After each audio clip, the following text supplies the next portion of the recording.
જૂનાગઢના માંગરોળમાં ડીએપી ખાતરની અછત માંગરોળમાં ખાતર લેવા ખેડૂતોની લાંબી કતારો જોવા મળી।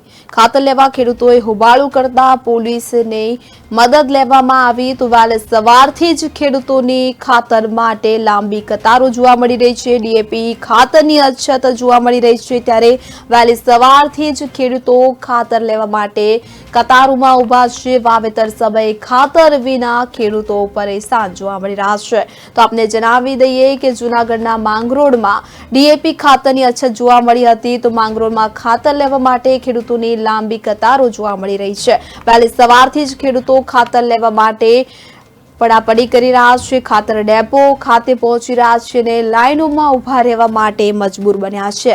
વિસ્તારમાં ઘણા પ્રધાનમંત્રી કિસાન એગ્રો હોવા છતાં ખેડૂતો ખાતર લેવા માટે વહેલી સવારથી જ લાઈનમાં ઉભા રહેવા માટે મજબૂર બન્યા છે।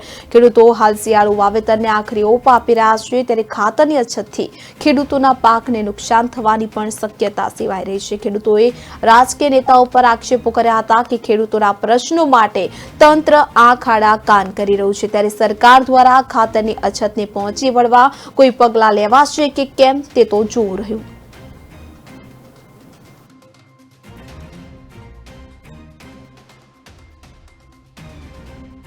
આ અટાણે 700 થી 700 ખેડૂત છે ખાતર આવીને એમ કહે છે કે એક થેલી આપવાનું છે। અમારે જરૂરિયાત વીઘા મુજબ 3 થી 4 થેલી, એક થેલી 3 થી 4 વીઘાનું વાવેતર થાય। અમારે 15 કે 16 વીઘા જમીન હોય તો ખેડૂત બિચારો આમાં એક થેલી કેટલા સમયે આ રવિ પાકનું વાવેતર કરી શકે એ સરકારને સમજવું જોઈએ। આ પ્રમાણે ખેડૂત રાતના 12 વાગ્યાના અહીં સૂતા છે છતાંય અટાણે એને વારા આવતા નથી। 12 વાગે કન્ટિન્યુ 12 વાગે અમે અહીં સૂતા હતા। રાતે 2:30 વાગે હું અહીંથી ગયો મારા છોકરાને મેલીને। મારા છોકરાનું આજ આ ખેતીને વાહે ભણતર જે બગડે છે। ધંધવાણા ગામથી આવું છું અને નાનો એવો ખેડૂત છે અને રાતના 12 વાગ્યાના લાઈનમાં અહીં ઊભા છે।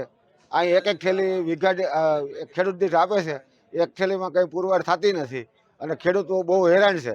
આને માટે અમને સારી રીતથી ખાતર મળે એવી સરકાર પાસે માગણી કરીએ। આખી જમીનમાં હજી ઘઉં ને બધી વાવેતર કરવાનું છે।